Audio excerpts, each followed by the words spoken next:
ಆತ್ಮೀಯ ವಿದ್ಯಾರ್ಥಿಗಳೇ, ಈ ಹಿಂದೆ ಅವಧಿಯಲ್ಲಿ ನಾವು ಬಹುಪದೋಕ್ತಿಗಳು ಈ ಅಧ್ಯಾಯದಲ್ಲಿ ಬಹುಪದೋಕ್ತಿ ಅಂದ್ರೇನು, ಅವುಗಳ ವಿಧಗಳು, ನಂತರ ಆ ಬಹುಪದೋಕ್ತಿಗಳು ಅವುಗಳ ಡಿಗ್ರಿಯ ಆಧಾರದ ಮೇಲೆ ಬಹುಪದೋಕ್ತಿಯ ವಿಧಗಳು, ನಂತರ ಶೇಷ ಪ್ರಮೇಯ, ಆ ನಂತರ ಅಪವರ್ತನ ಪ್ರಮೇಯದಲ್ಲಿ ನಾವು ಇನ್ನೂ ಇದ್ದೇವೆ. ಅಪವರ್ತನ ಪ್ರಮೇಯ ಅಂತ ಹೇಳಿದ್ರೆ ಯಾವುದೇ ಒಂದು ಬೀಜೋಕ್ತಿಯನ್ನು ಈಗ ಕೊಟ್ಟಾಗ ನಾವು ಅದರ ಮಧ್ಯಪದವನ್ನು ವಿಭಜಿಸುವ ಮೂಲಕ ಒಂದು ಬಹುಪದೋಕ್ತಿಯ ಅಪವರ್ತನಗಳನ್ನು ಕಂಡುಹಿಡಿತಾ ಇದ್ದೀವಿ. ಈ ಹಿಂದೆ ಕೆಲವೊಂದು ಉದಾಹರಣೆಯನ್ನು ನೋಡಿದ ಮಕ್ಕಳೇ, ಅದೇ ರೀತಿ ಈಗಲೂ ಕೂಡ ಒಂದು ಉದಾಹರಣೆಯನ್ನು ತೆಗೆದುಕೊಡ್ತೇನೆ. ಅಪವರ್ತನ ವಿಧಾನದಿಂದ ಈ ಕೆಳಗಿನ ಬೀಜೋಕ್ತಿಗಳನ್ನು ಅಪವರ್ತಿಸಿ. ಅದರಲ್ಲಿ ಒಂದು ಉದಾಹರಣೆ ಹೀಗಿದೆ ಮಕ್ಕಳೇ. P of y equal y square minus 5y plus r.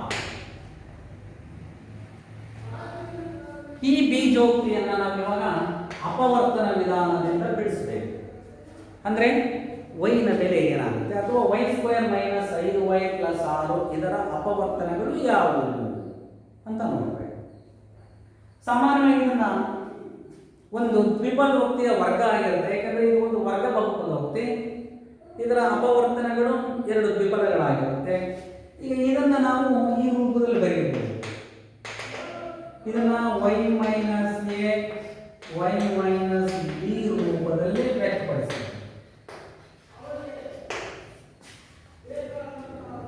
ಈ y minus a y minus b ರೂಪದಲ್ಲಿ ವ್ಯಕ್ತಪಡಿಸಬಹುದಾದ್ರೆ ಮೊದಲು ಇದನ್ನ p of y square minus 5y plus r equal. ಈಗ ಮೊದಲ ಮತ್ತು ಕಡೆಯ ಪದಗಳ ಗುಣಲಬ್ಧ, ಇದು ಮೊದಲನೇ ಪದ, ಇದು ಮಧ್ಯ ಪದ, ಇದು ಕಡೆಯ ಪದ. ಇದನ್ನ ಮೊದಲ ಪದ ಅಂತ ಬೇಕಾಗ್ತಿರುತ್ತೆ. ಇದು ಮಧ್ಯ ಪದ, ಇದನ್ನ ಕಡೆ ಪದ ಅಂತೇಳಿ ನಾವು ಕರೀತೀವಿ. ಇಲ್ಲಿ ಮೊದಲ ಪದ ಮತ್ತು ಕಡೆ ಪದಗಳ ಗುಣಲಬ್ಧ ಬೇಕು. 6 into y square 6y square. ಯಾವುದೇ ಎರಡು ಪದಗಳನ್ನು ಗುಣಿಸಿದಾಗ ನಮಗೆ ಪ್ಲಸ್ 6y ಸ್ಕ್ವೇರ್ ಬರಬೇಕು. ಇನ್ನು ಮಧ್ಯ ಪದ ಇದೆ ಮಕ್ಕಳಿಗೆ ಮೈನಸ್ 5y.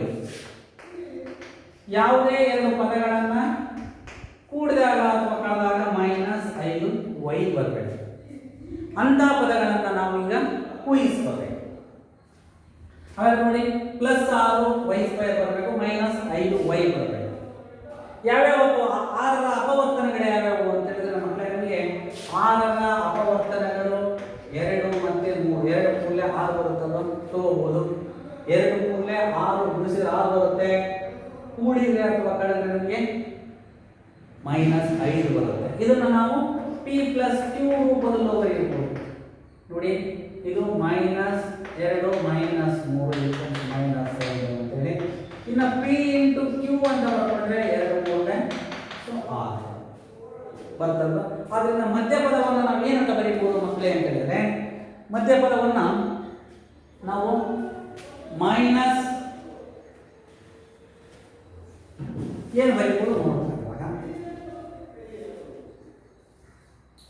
ಇವಾಗ 0 ಅಂದ್ರೆ ಇಲ್ಲುನ್ನ y ಸ್ಕ್ವೇರ್, ಈ ಮಧ್ಯಪದ ಮೈನಸ್ 5y ಅನ್ನ ನಾವು minus 2y minus 3y plus 6 0 ಅಂತ ಬರುತ್ತೆ. ಯಾಕೆ ಅಂತಂದ್ರೆ ಈ ಮೈನಸ್ 2y ಮತ್ತು ಮೈನಸ್ 3yಗಳ ಮೊತ್ತವೇ ಮೈನಸ್ 5y. ಇನ್ನು ಗುಣಲಬ್ಧ ಮೈನಸ್ ಇಂಟು ಮೈನಸ್ ಪ್ಲಸ್ 2 ಮೂಲೆ 6 ಬರುತ್ತೆ. ಈಗ ಈ ಎರಡರಲ್ಲಿ ಮಕ್ಕಳೇ ನಾವು ಏನನ್ನ ಕಾಮನ್ ತೆಗಿಬಹುದು. ನೋಡಿ, y ಸ್ಕ್ವೇರ್ ಇದೆ, y ಇದೆ, y ಅನ್ನ ಕಾಮನ್ ತೆಗೆದು ನಮಗೆ ಇದರಲ್ಲಿ 1y ಹೊರಟೋದ್ರೆ y ಮೈನಸ್ 2 ಹೊರಟು, ಇದರಲ್ಲಿ y ಹೊರಟೋದ್ರೆ 2. ಇವೆರಡರಲ್ಲಿ ಏನು ಕಾಮನ್ ತೆಗಿಬಹುದು ಅಂದರೆ 3 ಇದೆ, ಮೈನಸ್ 3 ಕಾಮನ್ ತೆಗೆದ್ರೆ ಇದರಲ್ಲಿ ಪ್ಲಸ್ y ಉಳಿಯುತ್ತೆ. Minus into plus minus 3 2 6. ಇವಾಗ ಈ ಎರಡು ಇದರಲ್ಲಿ y ಮೈನಸ್ 2 y ಮೈನಸ್ 2 ದ್ವಿಪದ ಕಾಮನ್ ಆಗಿದೆ. ಇದನ್ನು ನಾವು ಕಾಮನ್ ತೆಗೆಯೋಣ. y ಮೈನಸ್ 2 ತೆಗೆದ್ರೆ ಇದರಲ್ಲಿ ಏನು ಉಳಿಯುತ್ತೆ y, ಇದರಲ್ಲಿ ಏನು ಉಳಿಯುತ್ತೆ ಮೈನಸ್ 2. ಆದ್ರಿಂದ ನಮಗೆ ದತ್ತ ಬೀಜೋಕ್ತಿಯ ಅಪವರ್ತನಗಳು ಅಂತ ಹೇಳಿದ್ರೆ ಮಕ್ಕಳೇ, ಸೊ ಅಪವರ್ತನ ವಿಧಾನದಿಂದ ಇವುಗಳ ಬೆಲೆ y² ಮೈನಸ್ 5y ಪ್ಲಸ್ 6ರ ಅಪವರ್ತನಗಳು ಎರಡು ಬರ್ತವೆ. y ಮೈನಸ್ 6 y ಮೈನಸ್ 2 ಮತ್ತು y ಮೈನಸ್ 3. y ಮೈನಸ್ 2 ಕೂಡ ದತ್ತ ಬೀಜೋಕ್ತಿಯ ಅಪವರ್ತನ, y ಮೈನಸ್ 3 ಕೂಡ y² ಮೈನಸ್ 5y ಪ್ಲಸ್ 6ರ ಅಪವರ್ತನವಾಗುತ್ತೆ. ಕೊನೆಯನ್ನು y ಬೆಲೆ ಬೇಕಾದರೂ y ಬೆಲೆ 2, y ಬೆಲೆ 3, 2 ಅಥವಾ 3 ಇವುಗಳ ನಮಗೆ ಪರಿಹಾರ ಆಗುತ್ತೆ. ಇಂಥದ್ದನ್ನು ನಾವು 8ನೇ ತರಗತಿಯಲ್ಲೂ ಕೂಡ ಅಭ್ಯಾಸ ಮಾಡಿದ ಮಕ್ಕಳೇ. ಅಂಥವೇ ಅನೇಕ ಉದಾಹರಣೆಗಳು ನಮಗೆ ಇದರಲ್ಲಿದ್ದಾವೆ. ಇವು ಅತ್ಯಂತ ಸರಳ. ಇಂಥವನ್ನೇ ಇನ್ನೊಂದೆರಡನ್ನು ನೋಡೋಣ. ಗುಂಪು ಮಾಡೋದ್ರ ಮೂಲಕ ಅಪವರ್ತಿಸ್ತಕ್ಕಂಥ ಸಮಸ್ಯೆಗಳನ್ನು ನೋಡೋಣ. ಯಾವುದೇ ಒಂದು ಬೀಜೋಕ್ತಿಯನ್ನ ಗುಂಪು ಮಾಡಿ ಅಪವರ್ತಿಸಬೇಕಾದ್ರೆ ಅದರಲ್ಲಿ ಯಾವುದಾದ್ರೂ ಒಂದು ಅಪವರ್ತನ ನಮಗೆ ತಿಳಿದಿದ್ರೆ ಆ ಗುಂಪು ಮಾಡಿ ಅಪವರ್ತಿಸೋದು ನಮಗೆ ಸ್ವಲ್ಪ ಸರಳವಾಗುತ್ತೆ. ನೋಡೋಣ, ಅಂಥದ್ದು ಒಂದು ಸಮಸ್ಯೆ ಇಲ್ಲಿ ಕೊಟ್ಟಿದ್ದಾರೆ ನಮಗೆ.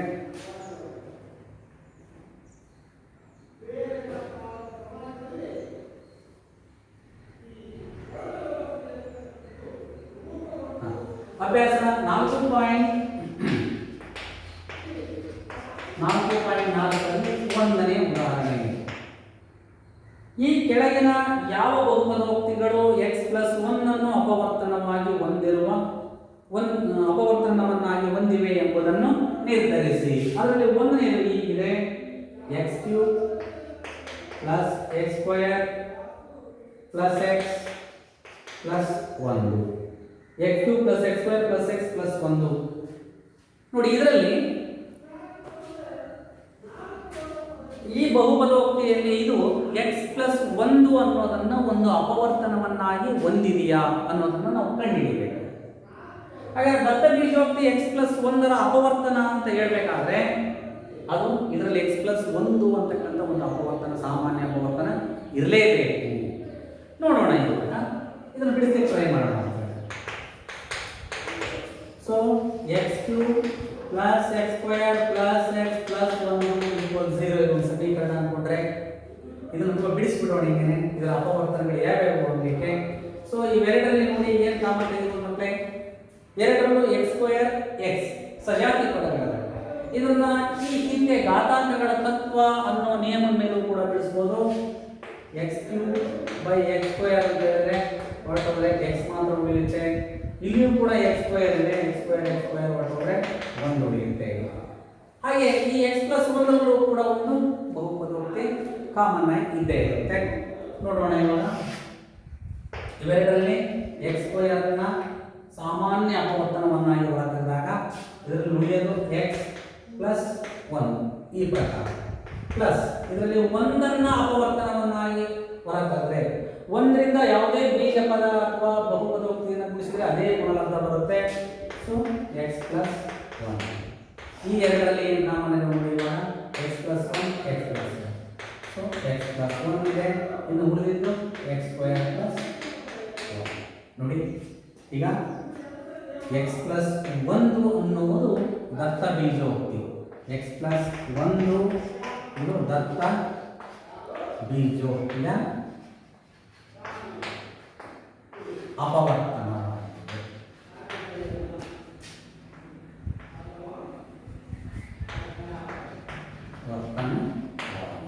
ಹಾಗಾದ್ರೆ ಇನ್ನೊಂದು ಇಲ್ಲಿ ಬಹುಪದ ಇದೆ ನೋಡಿ, x²+1 ಅನ್ನೋದು ಕೂಡ ದತ್ತ ಬೀಜೋಕ್ತಿಯ ಅಪವರ್ತನವೇ ಆಗಿದೆ. ಅಂದ್ರೆ ಅಪವರ್ತನ ಅಂತ ಹೇಳಿದ್ರೆ ಈ ದ್ವಿಪದಗಳಿಂದ ಈ ಬಹುಪದೋಕ್ತಿಯನ್ನ ಭಾಗಿಸಿದ್ರೆ ಅದು ವಿಶೇಷವಾಗಿ ಭಾಗ ಆಗುತ್ತೆ ಅಂತೇಳಿ ಅದರ ಅರ್ಥ ಆಗುತ್ತೆ ಮತ್ತೆ.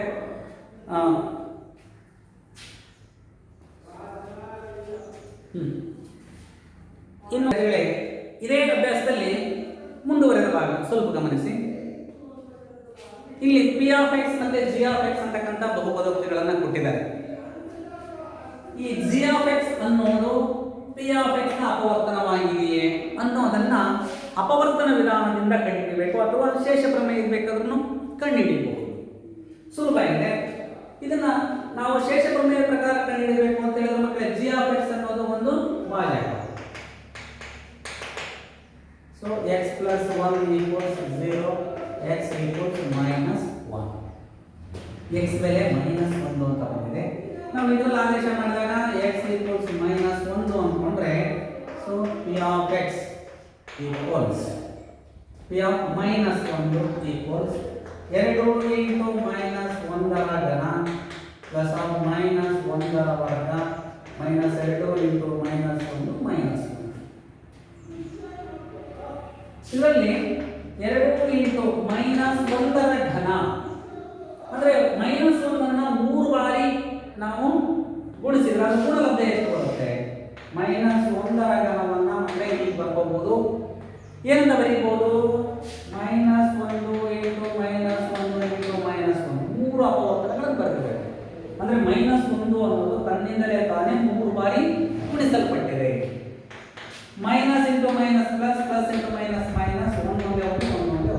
ಹಾಗಾದ್ರೆ ಯಾವುದೇ ಒಂದು ಘಾತಾಂಕದ ಘಾತ ಸೂಚಿ ಬೆಸ ಸಂಖ್ಯೆಯಾಗಿದ್ರೆ ಅದು ಋಣಪೂರ್ಣಾಂಕ ಆಧಾರ ಸಂಖ್ಯೆಯಾಗಿದ್ದಾಗ ಅದರ ಬೆಲೆ ಯಾವಾಗಲೂ ಋಣಪೂರ್ಣಾಂಕನೇ ಆಗಿರುತ್ತೆ. ಅದೇ ರೀತಿ -1 ರ ವರ್ಗ ಕೊಟ್ಟಿದ್ದಾರೆ ನೋಡಿ. ಇದನ್ನ -1 into -1 minus into minus plus 1 1. ಅಂದ್ರೆ ಯಾವುದೇ ಒಂದು ಘಾತ ಸಂಖ್ಯೆ ಆಧಾರ ಸಂಖ್ಯೆ ಋಣಪೂರ್ಣಾಂಕವಾಗಿದ್ದಾಗ ಅದರ ಘಾತ ಸೂಚಿ ಏನಾದರೂ ಬೆಸ ಸಂಖ್ಯೆ ಇದ್ರೆ ಅದರ ಗುಣಲಬ್ಧ ಬೆಸ ಸಂಖ್ಯೆನೇ ಆಗಿರುತ್ತೆ. ಸಮ ಸಂಖ್ಯೆ ಆಗಿದ್ರೆ ಅದರ ಗುಣಲಬ್ಧ ಧನ ಸಂಖ್ಯೆನೇ ಆಗಿರುತ್ತೆ. ಸೊ ಆಗಿರೋದ್ರಿಂದ ಇದನ್ನ -1 ರ ಘನ -1 ಪ್ಲಸ್ ಆಫ್ -1 ರ ವರ್ಗ ಪ್ಲಸ್ 1 ಮೈನಸ್ ಇದು ಅಲ್ಪವರ್ಣ ಮೈನಸ್ ಚಿಹ್ನೆಯನ್ನು ಸೂಚಿಸಿ ಮಾಡೋದ್ರಿಂದ minus into minus plus 2 minus. So ಇಲ್ಲಿ plus into minus -2 plus into plus plus 1 plus into plus plus 2 -1. ನೋಡಿ ಇಲ್ಲಿ -2 ಪ್ಲಸ್ 2 ವ್ಯತ್ಯಾಸ 0, ಪ್ಲಸ್ 1 ಮೈನಸ್ 1 0. ಇದು ಒಂದು ಪಿ ಆಫ್ -1 ರ ಬೆಲೆ 0 ಆಗಿದೆ. ಇದು ಒಂದು ಶೂನ್ಯ ಬಹುಪದೋಕ್ತಿ. ಶೂನ್ಯ ಬಹುಪದೋಕ್ತಿ ಆದಾಗ ಈ ದ್ವಿಪದ ಏನಿದೆಯಲ್ಲ ಜಿ ಆಫ್ ಎಕ್ಸ್ ಅನ್ನೋದು ಇದು ಪಿ ಆಫ್ ಎಕ್ಸ್ ನ ಅಪವರ್ತನವಾಗಿದೆ.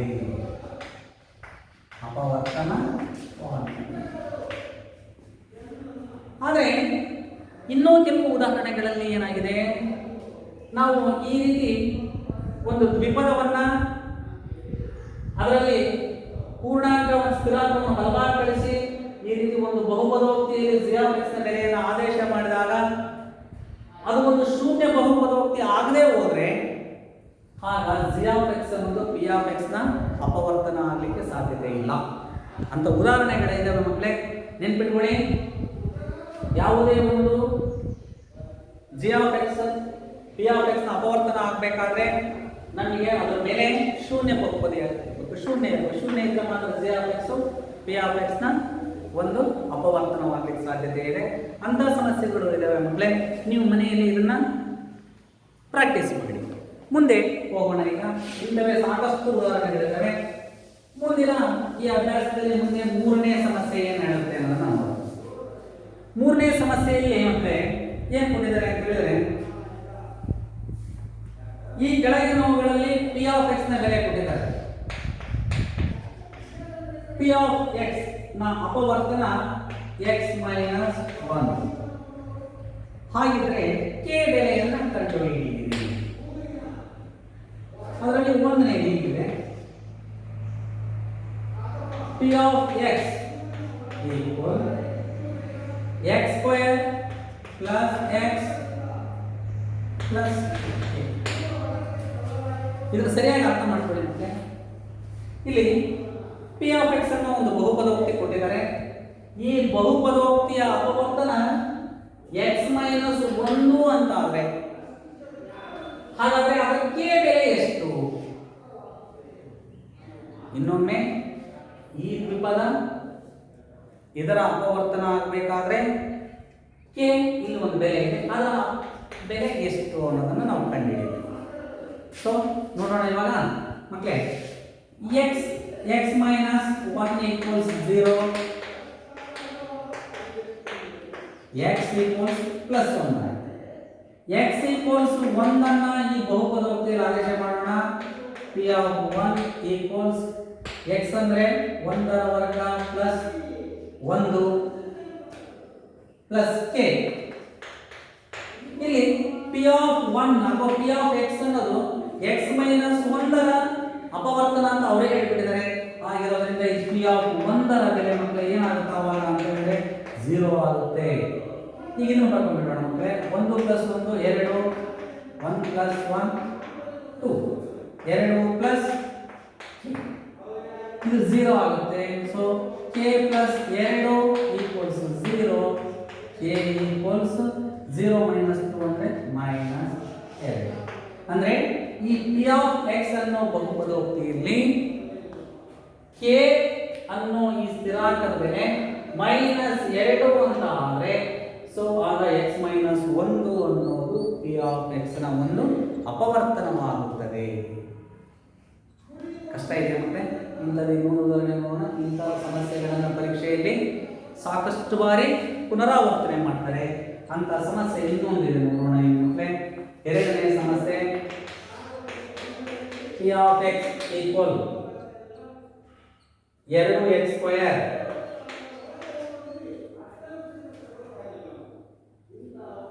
Minus kx plus kx plus √2.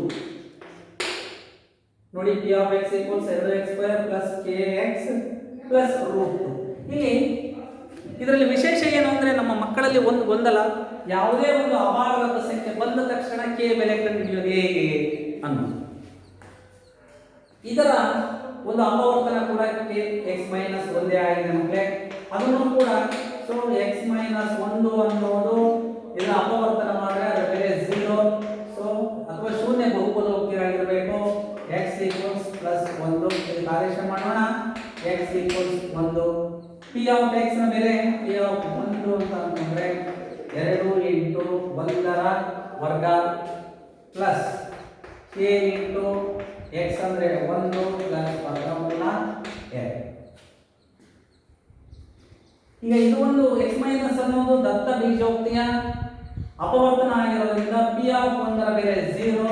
2 into 1 ವರ್ಗ 1 ಪ್ಲಸ್ ಕೆ ಇಂಟು 1 ಅಂದ್ರೆ ಕೆ ಪ್ಲಸ್ ವರ್ಗಮೂಲ 2. ಇದೆರಡು ಪ್ಲಸ್ ಕೆ ಪ್ಲಸ್ √2 ಈಕ್ವಲ್ಸ್ 0.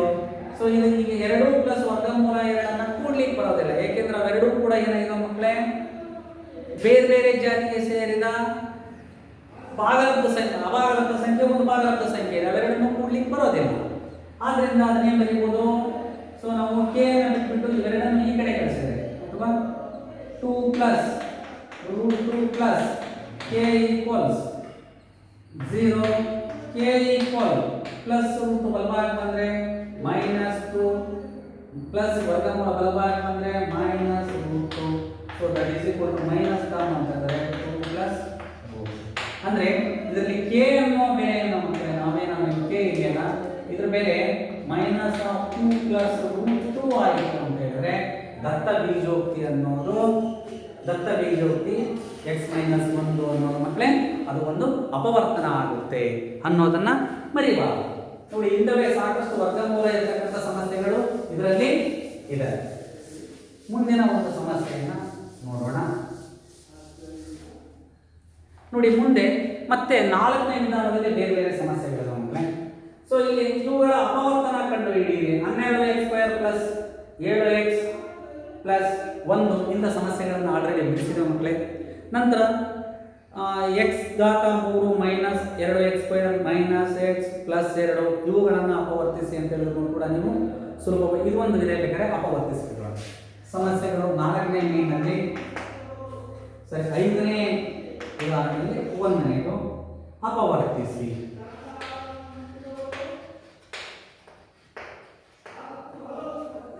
ಇದು ಒಂದು ಬಹುಪದೋಕ್ತಿ ಮತ್ತೆ ಎಕ್ಸ್ ಘಾತ 3 minus 2x² minus x plus 2. ಇನ್ನೊಮ್ಮೆ ನೋಡಿ, x³ minus 2x² minus x plus 2. ಇದನ್ನು ಅಪವರ್ತನ ಮಾಡಬೇಕು. ಯಾವುದೇ ನಿಬಂಧನೆ ಮಕ್ಕಳೇ ಇದರಲ್ಲಿ ಇಲ್ಲ. ಒಟ್ಟಾಗಿ ಇದರ ಅಪವರ್ತನಗಳನ್ನು ನಾವು ಕಂಡುಹಿಡಿಯಬೇಕು.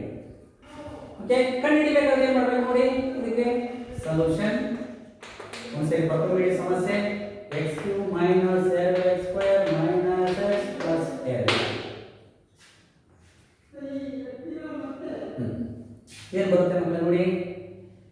ಸೊ ಈ ಎರಡರಲ್ಲಿ ಸಾಮಾನ್ಯ ಅಪವರ್ತನ ಯಾವುದು ನಾವೇ ಊಹಿಸ್ಕೋಬೇಕು. ಇದರಲ್ಲೂ x² ಇದೆ, ಇದರಲ್ಲೂ x² ಇದೆ. ಸಹಜವಾಗಿ ಇದರಲ್ಲಿ ಒಂದಿದೆ, ಇದರಲ್ಲಿ ಮೈನಸ್ 2 ಇದೆ. ಆದ್ದರಿಂದ ಇದರಲ್ಲಿ x² ತೆಗೆಯಬಹುದು, ಇದರಲ್ಲೂ x² ಕಾಮನ್ ತೆಗೆಯಬಹುದು.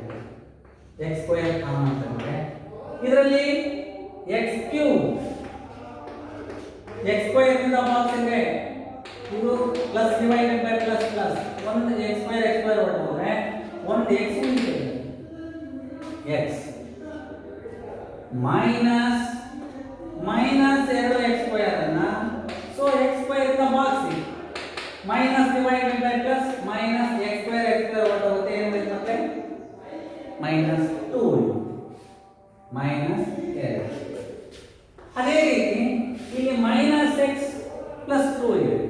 ಇವೆರಡರಲ್ಲೂ 1 ಅನ್ನುವ ಅಪವರ್ತನ ಸಾಮಾನ್ಯವಾಗಿದೆ. x ಅನ್ನು 1 ರಿಂದ ಗುಣಿಸಿ x ಬರುತ್ತೆ, 2 ಅನ್ನು x ರಿಂದ ಗುಣಿಸಿ 2 ಬರುತ್ತೆ. ಆದ್ದರಿಂದ ಇದರಲ್ಲಿ ಮೈನಸ್ 1 ಅನ್ನು ಕಾಮನ್ ತೆಗೆದರೆ ಮೈನಸ್ ಇಂಟು ಮೈನಸ್ ಪ್ಲಸ್, ಇದು ಮೈನಸ್ ಇಂಟು ಪ್ಲಸ್ ಮೈನಸ್ 2. ಇದು ಗೊತ್ತಾಗದೆ minus x divided by plus 1 ಇಂದ ಇದನ್ನು ಗುಣಿಸಿ ಅಷ್ಟೇ ಬರುತ್ತೆ. ಮೈನಸ್ ಗುಣಿಸಿದ್ರೆ ಗುಣಿಸಿದ್ರೆ minus into plus minus x ಬರುತ್ತೆ. ಈ ರೀತಿ ಮಾಡಬಹುದು. ಇವೆರಡರಲ್ಲಿ ಸಾಮಾನ್ಯ ಅಪವರ್ತನ ಏನಿದೆ x ಮೈನಸ್ 2 ನೋಡಿ, ಇದು ಕಾಮನ್ ಇದೆ, ಇದು ಕಾಮನ್ ಇದೆ. ಇದು ಕಾಮನ್ ಆದಾಗ ಇದರಲ್ಲಿ x ಮೈನಸ್ 2 ಹೊರಟೋದ್ರೆ ಏನು ಉಳಿಯುತ್ತೆ, x² ಉಳಿಯುತ್ತೆ.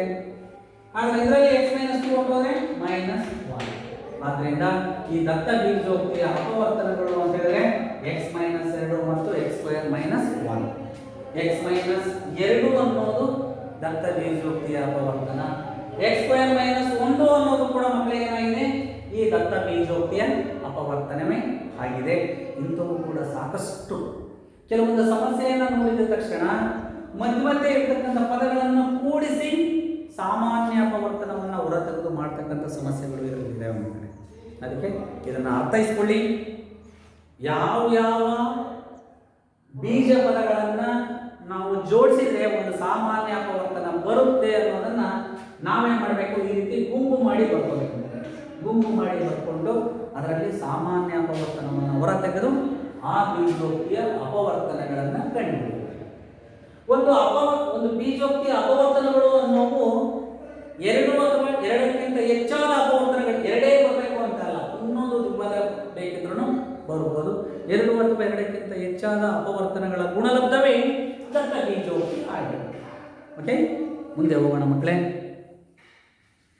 ನಮಗೆ ಮುಂದೆ ಮುಖ್ಯವಾಗಿರ್ತಕ್ಕಂಥದ್ದು, ನಾವು ಉನ್ನತ ವ್ಯಾಸಂಗಕ್ಕೆ ಇವು ಬಹಳ ಮಹತ್ವಪೂರ್ಣವಾಗಿರ್ತಕ್ಕಂಥ ಬೈಜಿಕ ನಿತ್ಯ ಸಮೀಕರಣಗಳು.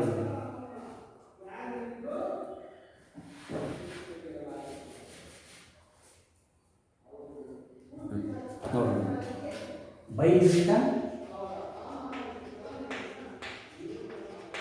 ನಿತ್ಯ ಸಮೀಕರಣ.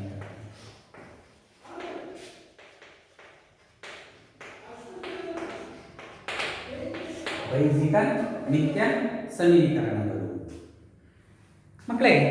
ಈಗ ಇದರಲ್ಲಿ ನಾವು ಈ ಹಿಂದೆ ಹಲವಾರು ನಿತ್ಯ ಸಮೀಕರಣಗಳನ್ನು ಅಭ್ಯಾಸ ಮಾಡಿದ್ವಿ. ಸ್ವಲ್ಪ ಸ್ಮರಣೆ ಮಾಡಿಕೊಳ್ಳಿ ನೀವೆಲ್ಲ. ನಾವು ಪ್ರಾಥಮಿಕ ಶಾಲೆಯ 5ನೇ ತರಗತಿಯಿಂದ ಈ ನಿತ್ಯ ಸಮೀಕರಣಗಳನ್ನು ನಾವು ಪ್ರತಿ ವರ್ಷ ಗಣಿತದಲ್ಲಿ ಅಭ್ಯಾಸ ಮಾಡ್ತಾ ಬಂದಿದ್ದೇವೆ.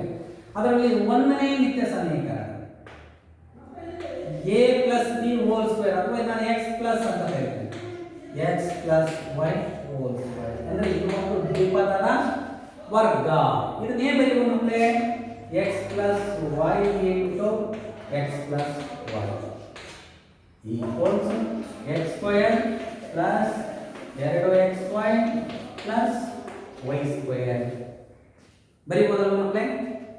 ಇದನ್ನ ಈ ಚರಾಕ್ಷರಗಳನ್ನು ಬದಲಾಯಿಸಿಕೊಡ್ಬೋದು ಮಕ್ಕಳೇ. a plus b whole square ಅಂತ ಕರೀಬಹುದು, x plus y whole square ಅಂತ ಕರೀಬಹುದು, p plus q whole square. ನೀವು ಯಾವ ಆಂಗ್ಲ ಭಾಷೆ ಅಕ್ಷರಗಳನ್ನು ತಗೊಂಡ್ರು ಕೂಡ ಹೋಗ್ಬೋದು.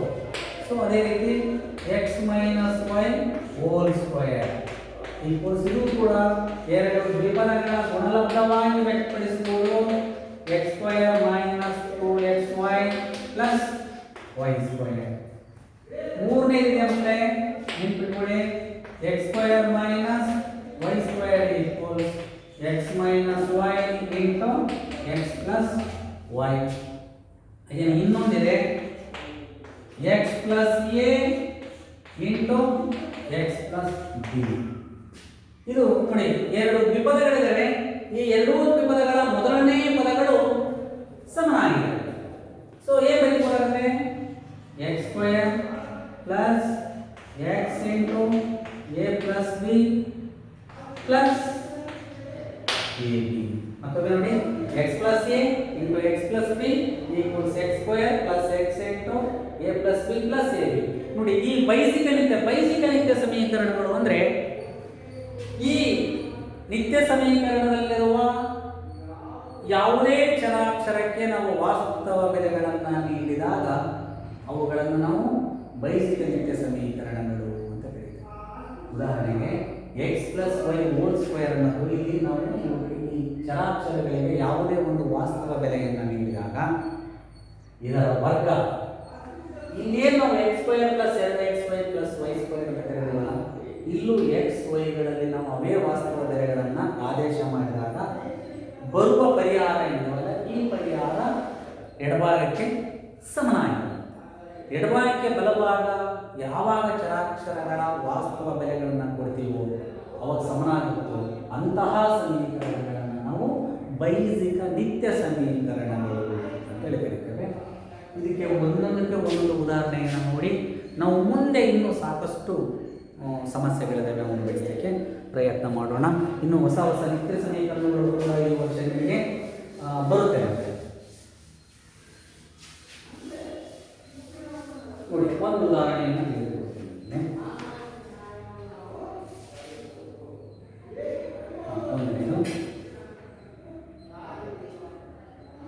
ಸೂಕ್ತವಾದ ನಿತ್ಯ ಸಮೀಕರಣವನ್ನು ಉಪಯೋಗಿಸಿ ಕೆಳಗಿನವುಗಳ ಗುಣಲಬ್ಧ ಕಂಡುಹಿಡಿಯಿರಿ. ಒಂದೇ ಸೂಕ್ತವಾದ ನಿತ್ಯ ಸಮೀಕರಣ x plus 3 into x plus 3. ಮತ್ತೊಂದಿದೆ x minus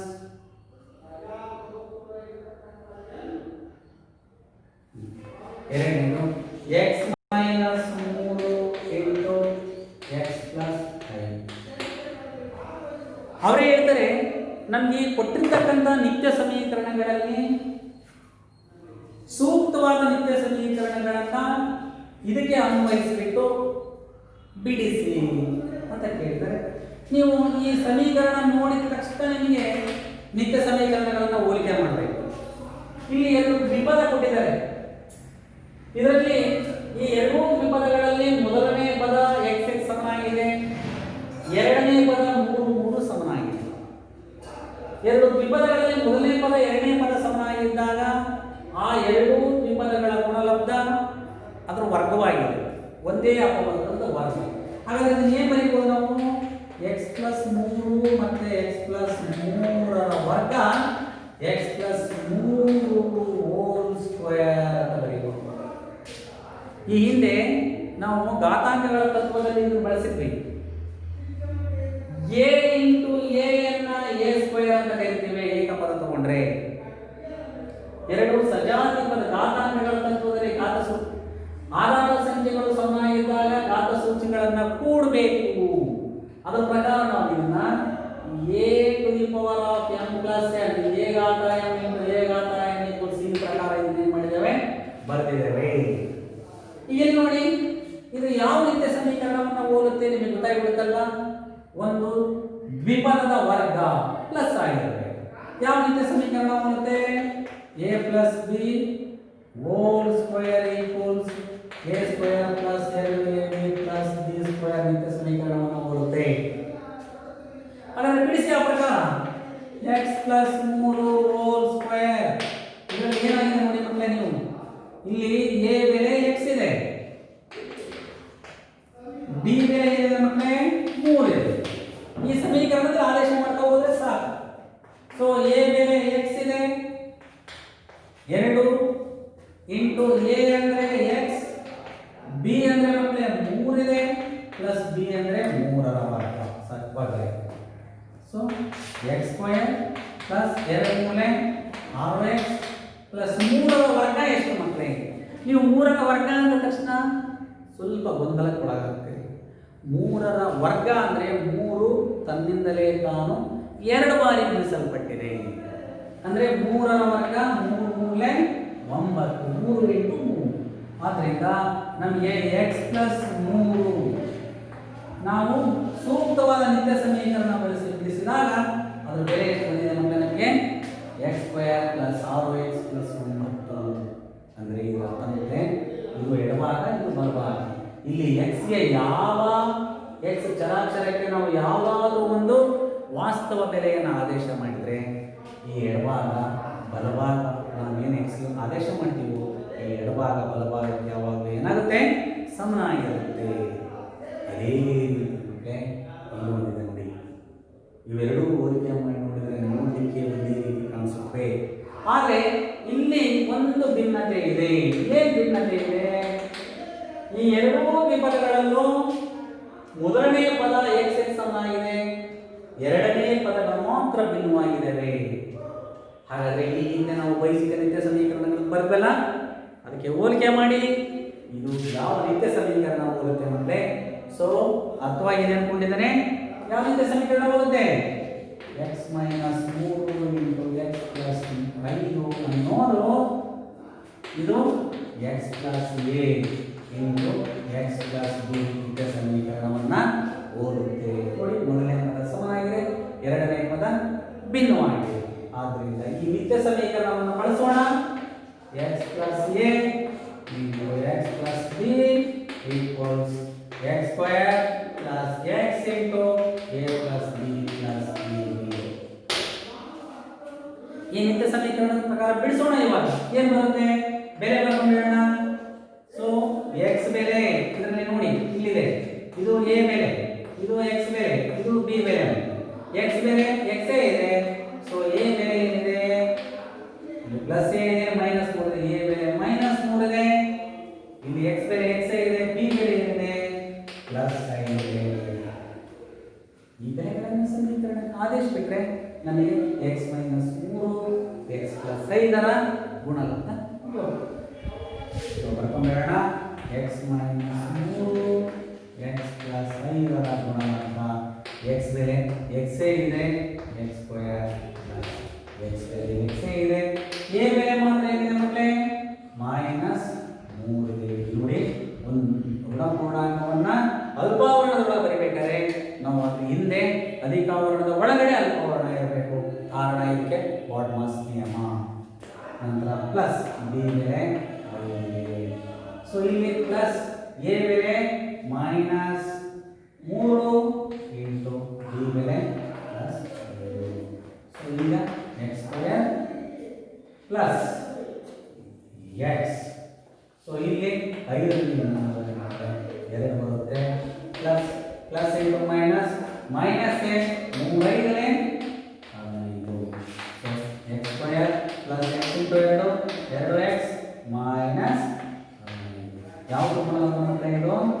x minus 3 into x plus 5ರ ಗುಣಲಬ್ಧ ಎಷ್ಟು ಬಂದಿದೆ? x square plus 2x minus 15. ಅದರಿಂದ ನೀವು ಇಂಥ ಸಮಸ್ಯೆಗಳನ್ನು ಬಿಡಿಸಲಿಕ್ಕೆ ಪ್ರಯತ್ನ ಮಾಡಿ. ಈಗ ಅಂಥದ್ದೇ ಒಂದು 2 ಸಮೀಕರಣಗಳ ಉದಾಹರಣೆ ಇದ್ದಾವೆ, ಅವನು ತೆಗೆದುಕೊಳ್ತೇನೆ. ಮೂರನೇ ಉದಾಹರಣೆ ಯಾವುದು? x square minus y square ಒಂದು ಉದಾಹರಣೆ ತಗೋಣ. ನಂತರ ಇನ್ನೊಂದು ಯಾವುದಿದೆ? a minus b whole square ಕೂಡ ಒಂದು ಉದಾಹರಣೆಯನ್ನು ತೆಗೆದುಕೊಳ್ಳೋಣ. ಈಗಾಗಿದೆಯಾ? ವಿದ್ಯಾರ್ಥಿಗಳೇ, ಈಗ ಅಪವರ್ತಿಸಿ ಅಂತ ಕೊಟ್ಟಾಗ ಕೆಲವು ಸಾರಿ ಒಂದು ಸಮಸ್ಯೆಯನ್ನು ಕೊಟ್ಟಾಗ ಸೂಕ್ತವಾದ ನಿತ್ಯ ಸಮೀಕರಣವನ್ನು ಬಳಸಿ ಅಪವರ್ತಿಸಿ ಅಂತ ಕೊಡ್ತಾರೆ. ನಾವು ಅದಕ್ಕೆ ಸಂಬಂಧಪಟ್ಟಂತ ನಿತ್ಯ ಸಮೀಕರಣವನ್ನು ಹೋಲಿಕೆ ಮಾಡಿ ಅವುಗಳನ್ನು ಅಪವರ್ತಿಸ್ತೇವೆ. ಈಗ ಇಂಥ ಕೆಲವು ಸಂದರ್ಭಗಳಲ್ಲಿ ಏನು ಮಾಡ್ತಾರೆ ಅಂದರೆ ಒಂದು ಬೀಜೋಕ್ತಿಯನ್ನು ಕೊಟ್ಬಿಟ್ಟು ಅದನ್ನು ನೇರವಾಗಿ ಅಪವರ್ತಿಸಿ ಅಂತ ಕೊಡ್ತಾರೆ.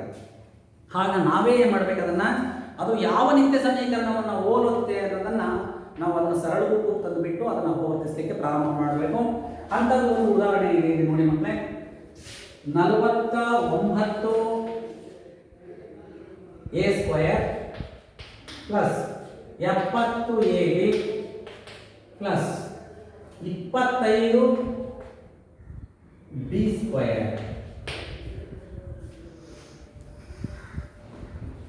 ಸ್ವಲ್ಪ ಇದನ್ನ ನೀವು ಗಮನಿಸಿ ಮಕ್ಕಳೇ. ಇದನ್ನ ಹೋಲಿಕೆ ಮಾಡಿ ನಾವು ಬಿಡಿಸ್ಬೇಕು. ಹೇಗೆ ಬಿಡಿಸ್ಬೇಕು ಅನ್ನೋದನ್ನು ನೋಡಿ. ಇದನ್ನ ಸಂಕ್ಷೇಪವಾಗಿ ಬರೀಬೇಕೆ ಅಥವಾ ಯಾವ ನಿತ್ಯ ಸಮೀಕರಣವನ್ನು ಹೋಲುತ್ತೆ ಅನ್ನೋದನ್ನು ನೋಡಿ ಬಿಡಿಸ್ಲಿಕ್ಕೆ ಪ್ರಯತ್ನ ಮಾಡೋಣ. ಸೊ ನೋಡಿ, ಇಲ್ಲಿ ಇದು ಒಂದು ಬೀಜೋಕ್ತಿ. ಇದರಲ್ಲಿ ಮೊದಲನೇ ಪದ ನೋಡಿ 49a² ಅಂತ ಇದೆ. ಈ ಏಕಪದದಲ್ಲಿ ಏನ ವರ್ಗ ಇದೆ, ಅದರ ಸಹಗುಣಾಂಕ 49, ಅದು ಕೂಡ ಏನಾಗಿದೆ ಮಕ್ಕಳೇ, ವರ್ಗ ಸಂಖ್ಯೆನೇ ಆಗಿದೆ. 49 ಎಷ್ಟು ವರ್ಗ? 7 ವರ್ಗ. ಹಾಗಾದ್ರೆ 49a² ಅನ್ನು ನಾವು 7a ನ ವರ್ಗ ಅಂತ ಬರೀಬಹುದಲ್ವ ಮಕ್ಕಳೇ?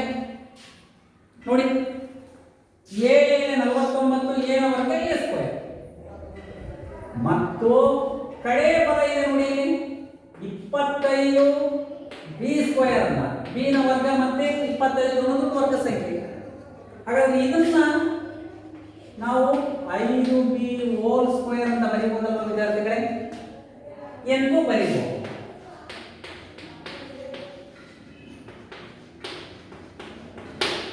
ಅರ್ಥ ಮಾಡ್ಕೊಂಡಿದ್ದೀರಲ್ವಾ? ಈ ಮಧ್ಯಪದ ಮಾತ್ರ ಕಾಣಿಸ್ತಾ ಇದೆ ನೋಡಿ ನಿಮಗೆ. ಮಧ್ಯಪದವನ್ನು ಏನು ಬರೀಬಹುದು ಅನ್ನೋದನ್ನ ನೀವು ಈಗಲೇ ಯೋಚನೆ ಮಾಡಬಹುದು. ಇಲ್ಲಿ 7 ಇದೆ, 5 ಇದೆ. ಇದನ್ನು ಸಾಮಾನ್ಯವಾಗಿ ನಾನು ಈ ರೀತಿ ಬರೆದು ಬಿಡ್ತೇನೆ ಮಕ್ಕಳಿಗೆ. ಮೊದಲನೇ ಪದವನ್ನು ಇದನ್ನ 7a ನ ವರ್ಗ ಪ್ಲಸ್ 70ab ಪ್ಲಸ್ ಎಷ್ಟಿದೆ, 5d ನ ವರ್ಗ. ಸಂಕ್ಷಿಪ್ತವಾಗಿ ಇದನ್ನ ನಾವೇನಾದರೂ ಮೊದಲ ಪದ ಮತ್ತು ಕಡೆ ಪದಗಳ ಈ ಎರಡು ದ್ವಿಪದಗಳ ವರ್ಗವಾಗಿ ವ್ಯಕ್ತಪಡಿಸಬಹುದಾ? ಯೋಚನೆ ಮಾಡಿ ನೋಡೋಣ ಒಂದು ನಿಮಿಷ. ಈಗ ಇಲ್ಲಿ ನೋಡಿ, ಇಷ್ಟು ಬಂದಿದ್ದೇವೆ. ಇದನ್ನ ಹೋಲಿಕೆ ಮಾಡಿದಾಗ ನಾವು ಎ ಬೆಲೆ, ಬಿ ಬೆಲೆ ಮತ್ತೆ ಸಿ ಬೆಲೆಗಳನ್ನ ಬರ್ಕೊಳ್ಳೋಕೆ ಟ್ರೈ ಮಾಡೋಣ. ಈಗ a+b² ಸೂತ್ರದ ರೂಪದಲ್ಲಿ ಬರೆದಾಗ ಎ ಬೆಲೆಯನ್ನ 7a ಅಂತ ನಾವು ಬರೆಯಬಹುದು. ಬಿ ಬೆಲೆಯನ್ನ ಏನು ಬರೆಯಬಹುದು ಮಕ್ಕಳೇ? ನಾವು 5b ಅಂತ ಹೇಳಿ ಬರೆಯಬಹುದು. ಹಾಗಾದ್ರೆ ಮಧ್ಯಪದ ಬರೆಯಬೇಕಾದ್ರೆ ಇಲ್ಲಿ 70ab ಅಂತ ನಮಗೆ ಬರಬೇಕು. ಈಗ ನಮಗೆ ಈ 70ab ಅನ್ನ ಈ ರೂಪದಲ್ಲಿ ಬರೆಯಬೇಕಾಗುತ್ತಾ? ಮೊದಲು ಇಲ್ಲಿ 70 7a 8 5b 7 35 35 2 70 ಬಂದಿದೆ ಅಲ್ವಾ? ಆದ್ರಿಂದ ಇದನ್ನ ಈ ರೀತಿ ಬರೆಯಬಹುದು. 7a ವರ್ಗ plus 2 into 7a into 5b plus 5b ನ ವರ್ಗ ಅಂತ ಬರೆಯಬಹುದಲ್ವಾ? ನೋಡಿ, ಈಗ ಅದರ ಪ್ರಕಾರ ನಾವು a ಅಂದ್ರೆ 7a plus 5b whole square ಬರೀಬಹುದಲ್ವಾ ಮಕ್ಕಳೇ? ಈ ಹಿಂದೆ ಏನ್ ಮಾಡ್ತಿದ್ವಿ ಅಂತ ಹೇಳಿದ್ರೆ, ಒಂದು ದ್ವಿಪದದ ವರ್ಗವನ್ನ ಬರ್ಕೊಂಡ್ಬಿಟ್ಟು ಅದರ ಅಪವರ್ತನಗಳನ್ನ a into a 7a plus 5b into 7a plus 5b ಅಂತ ಬರ್ಕೊಂಡು ಅದರ ಗುಣಲಬ್ಧವನ್ನು ಕಂಡುಹಿಡಿದಾಗ ನಮ್ಗೆ ಇದು ಬರ್ತದೆ. ಈಗ ಏನ್ ಮಾಡಿದ್ದಾರೆ, ಗುಣಲಬ್ಧವನ್ನು ಕೊಟ್ಟಿದ್ದಾರೆ, ಅದು ಯಾವ ದ್ವಿಪದೋಕ್ತಿಯನ್ನ ಹೋಲುತ್ತೆ ಅನ್ನೋದನ್ನ ಇದರಲ್ಲಿ ನಾವು ಕಂಡುಹಿಡಿದಿದ್ದೇವೆ. ಇದುವರೆಗೆ ನಾವು 4 ಬೈಸಿಕ ನಿತ್ಯ ಸಮೀಕರಣಗಳ ಕುರಿತು ನಾವು ತಿಳ್ಕೊಂಡಿದ್ದೇವೆ ಮಕ್ಕಳೇ. ಇಂಥ ಸಾಕಷ್ಟು ಸಮಸ್ಯೆಗಳು ಬರುತ್ತೆ. ನೀವು ಇಲ್ಲಿ ಇಂಥ ಸಮಸ್ಯೆಗಳನ್ನು ಕೊಟ್ಟಾಗ ಒಂದು ಅಂಶವನ್ನು ಯೋಚನೆ ಮಾಡಿ, ನೀವು ಮೊದಲ ಪದ ಕಡೇ ಪದಗಳನ್ನು ಸ್ವಲ್ಪ ಗಮನಿಸಿ. ಇದರಲ್ಲಿ ಮೊದಲ ಪದ ಪೂರ್ತಿ ಬೀಜ ಪದ ಮತ್ತು ಅದರ ಸಹಗುಣಕಗಳು ಕಡೆ ಪದದಲ್ಲೂ ಕೂಡ ಒಂದು ಬೀಜ ಪದ ಮತ್ತೆ ಅದರ ಸಹಗುಣಕಗಳು ಕೂಡ ಒಂದು ಪೂರ್ಣ ವರ್ಗನೇ ಆಗಿರುತ್ತೆ. ಆದರೆ ಅದು ಎಷ್ಟರ ವರ್ಗ, ಅದರ ಪರಿವರ್ತನೆ ಮಾಡುವ ವಿಧಾನ ಇವೆರಡೂ ತಿಳಿದಿದ್ರೆ ಇದನ್ನು ನೀವು ಸಂಕ್ಷಿಪ್ತವಾಗಿ ಸುಲಭವಾಗಿ ಈ ರೂಪದಲ್ಲಿ ಬರೆಯಬಹುದು. ಈಗ ಮುಂದೆ 5ನೇ ಒಂದು ನಿತ್ಯ ಸಮೀಕರಣ ಇದೆ, ಅತ್ಯಂತ ಸುಲಭ ಇದೆ. ಆ 5ನೇ ನಿತ್ಯ ಸಮೀಕರಣವನ್ನ ಹಿಂದೆ 8ನೇ ತರಗತಿಯಲ್ಲಿ ನೀವು ಮಾಡಿದ್ದೀರಾ. ಸ್ವಲ್ಪ ನೋಡೋಣ ಇವಾಗ. ಈ ರೂಪದಲ್ಲಿ ನೋಡಿ, ನಿತ್ಯ ಸಮೀಕರಣ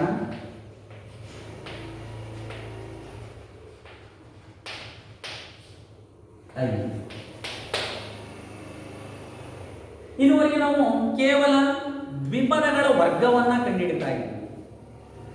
ಒಂದು ದ್ವಿಪದ, ಅದು ಮಧ್ಯದಲ್ಲಿ ಧನ ಚಿಹ್ನೆಯನ್ನು ಹೊಂದಿದಾಗ ಅದರ ವರ್ಗ, ಮಧ್ಯದಲ್ಲಿ ಋಣ ಚಿಹ್ನೆಯನ್ನು ಹೊಂದಿದಾಗ ಅದರ ವರ್ಗ, ಅಥವಾ ಮೊದಲ ಮತ್ತು ಎರಡನೇ ಪದಗಳ ವರ್ಗ, ಅವುಗಳ ವ್ಯತ್ಯಾಸ, ಇವುಗಳನ್ನು ಕಂಡುಹಿಡಿತಾ ಇದ್ದೀವಿ. ಈಗ ಇಲ್ಲಿ ತ್ರಿಪದಗಳಿಗೆ ಬಂದರೆ ನಾವು ಆ ತ್ರಿಪದಗಳ ವರ್ಗಗಳೇನಿರ್ಬೋದು ನೋಡೋಣ. X plus y plus z, ಇದು ಒಂದು ತ್ರಿಪದೋಕ್ತಿ. ಇದರ ವರ್ಗ ಅಂದ್ರೆ ಮತ್ತೆ ಇದೆ ಅಲ್ವಾ? ಈಗ ನೋಡಿ, ಇದು ಒಂದನ್ನ ಹೇಗೆ ಬಿಡಿಸ್ಬೇಕು, ಏನು ಬರೀಬಹುದು ಅಂದ್ರೆ ಇದು x plus y plus z into x plus y plus z. ಇದರ ಗುಣಲಬ್ಧವನ್ನ ಈ ಹಿಂದೆ ತರಗತಿಯಲ್ಲಿ ಮಾಡಿದ್ರೆ ಆ ರೂಪದಲ್ಲೂ ಕೂಡ ಇದನ್ನು ಕಂಡುಹಿಡಿಯಬಹುದಿತ್ತು. ಅದು ಬೇಡ ಮಾತ್ರ, ಅದು ಬಹಳ ದೀರ್ಘವಾದ ಒಂದು ವಿಧಾನ ಆಗುತ್ತೆ. ಸಂಕ್ಷಿಪ್ತವಾಗಿ ಇದರ ವರ್ಗ plus z whole square equals x square plus y square plus z square plus 2xy plus 2yz plus 2xz. ಇದನ್ನ ಎ ಬಿ ಅಂತ ತಗೋಬಹುದು. A plus B plus C whole square A square plus B square plus C square plus 2ab plus 2bc plus 2ca. ಈ ರೂಪದಲ್ಲೂ ಕೂಡ ಮಕ್ಕಳೇ ಇದನ್ನು ಬರೆಯಬಹುದು. ಇದರ ಮೇಲೆ ಸಮಸ್ಯೆಗಳಿದಾವೆ. ಒಂದು ಸಮಸ್ಯೆಯನ್ನ ಬಿಡಿಸೋಣ. ಸುಲಭ ಮಕ್ಕಳೇ. ಮಧ್ಯದಲ್ಲಿ ಧನ ಚಿಹ್ನೆ ಋಣ ಚಿಹ್ನೆ ಬಂದಾಗ ಮಾತ್ರ ಸ್ವಲ್ಪ ಅರ್ಥ ಮಾಡ್ಕೋಬೇಕಾಗತ್ತೆ. ಇನ್ನೊಮ್ಮೆ ನೋಡಿ, ಇದು 5ನೇ ಬೈಸಿಕ ನಿತ್ಯ ಸಮೀಕರಣ.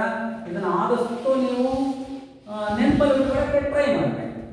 ಇದನ್ನು ಕಂಠಪಾಠ ಅನ್ನೋದಕ್ಕಿಂತ ಕಂಠಪಾಠ ಮಾಡಿ ಅನ್ಬೋದು, ಕಂಠಪಾಠಕ್ಕಿಂತ ನೆನಪಲ್ಲಿ ಇಟ್ಕೊಳ್ಳೋದು ಸೂಕ್ತ. ನೋಡಿ ಹೇಗೆ ನೆನಪಿಟ್ಕೊಡ್ತೀರಿ ಅಂತ ನೋಡೋಣ. ಇದರ ಮೇಲೆ ಒಂದು ಲೆಕ್ಕವನ್ನು ಬಿಡಿಸೋಣ.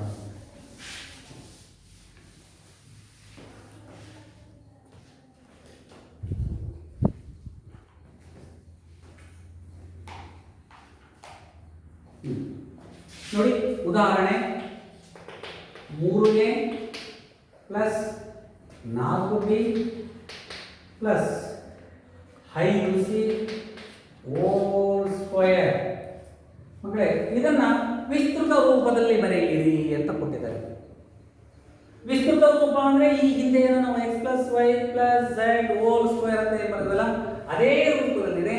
ಇದನ್ನ ಹೇಗೆ ಬಿಡಿಸುವುದು ನೋಡೋಣ. ನಮಗೆ ಎಕ್ಸ್ ಬೆಲೆ ಗೊತ್ತಿದೆ, ವೈ ಬೆಲೆ ಗೊತ್ತಿದೆ, ಝೆಡ್ ಬೆಲೆ ಗೊತ್ತಿದೆ. ಆ ರೂಪದಲ್ಲಿ ಬೇಕಾದರೂ ನಾವು ಬಿಡಿಸಲಿಕ್ಕೆ ಟ್ರೈ ಮಾಡೋಣ. ಸೊಲ್ಯೂಷನ್ ನೋಡಿ, ಇದು ಯಾವ ರೂಪದಲ್ಲಿದೆ? ತ್ರಿಪದೋಕ್ತಿಯ ವರ್ಗದ ರೂಪದಲ್ಲಿದೆ.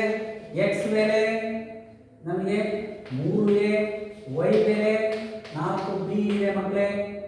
ಝೆಡ್ ಬೆಲೆ ಎಷ್ಟಿದೆ? 5c. ಈ ಬೆಲೆಗಳನ್ನು ಆ ಸಮೀಕರಣ ಕಾರ್ಯಕ್ಷ ಮಾಡಿದರೆ ಬಂದ್ಬಿಡುತ್ತೆ. x plus y plus z whole square equals x square plus y square plus z square plus 2xy plus 2yz plus 2x. ಈಗ ನೋಡಿ, ಎಲ್ಲ ಬೆಲೆಗಳು ಗೊತ್ತಿದ್ದಾವೆ. ಈ ಬೆಲೆಗಳನ್ನು ಆದೇಶ ಮಾಡಿಬಿಟ್ರೆ ಮತ್ತೆ 3a plus 4b plus 5c whole square equal.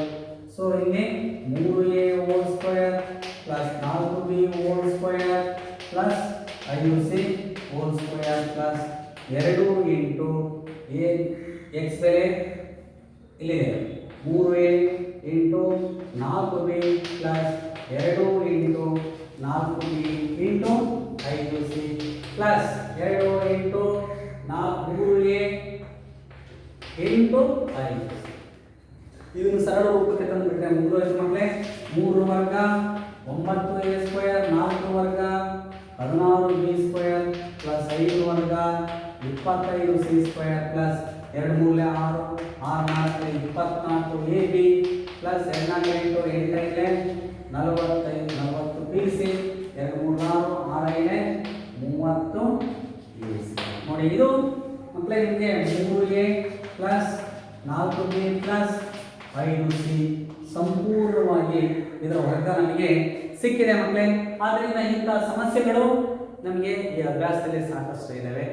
ಅವುಗಳನ್ನು ಬಿಡಿಸಿ ಇಲ್ಲಿ ಏನಾದರೂ ಮಧ್ಯದಲ್ಲಿ ನಮಗೆ ಋಣಾತ್ಮಕ ಚಿಹ್ನೆ ಬಂದಾಗ ಮಾತ್ರ ಅವುಗಳನ್ನು ಸೂಕ್ಷ್ಮವಾಗಿ ಅವಲೋಕಿಸಿ ಅವುಗಳ ಬೆಲೆಗಳನ್ನು ಆದೇಶ ಮಾಡಬೇಕು.